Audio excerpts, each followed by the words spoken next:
მოდი ვნახოთ რა სამედიცინო ნივთებს დავატარებთ ველზე ყოფნის დროს. პირველი ერთ-ერთი ყველაზე მთავარი ნივთით ტურნიკეტი, რომელიც გამოიყენება კიდურებზე არტერიული სისხლდენის დროს. შემდეგი ნივთი არტაშანი, რომელიც გამოიყენება მოტეხილობების დროს. არტაშანით ფიქსირდება მოტეხილი კიდური, ამ კიდურმა აღარ იმოძრავოს და ზედმეტი ტკივილი და დაზიანება აღარ გამოიწვიოს. ეს არის დამწოლი ნახვევი, რომელიც გამოიყენება არტერიული სისხლდენის დროს სხეულის ნებისმიერ ადგილზე.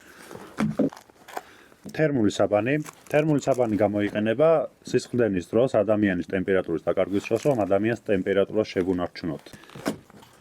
სამედიცინო მაკრატელი, რომელიც გამოიყენება ტანისამოსის გასაჭრელად. როგორც ხედავთ, აქვს მოღუნული პირი და აქვს იმისთვის, რომ ადამიანის კანი არ დააზიანოს ტანსაცმლის გაჭრის დროს. სამედიცინო რეზინის ხელთათმანები. თქვენი აზრით, რატომ უნდა გამოვიყენოთ სამედიცინო თათმანები? იმიტომ, რომ დავიცვათ საკუთარი თავი თუ იმიტომ, რომ დავიცვათ პაციენტი? დაგვიწერეთ კომენტარებში.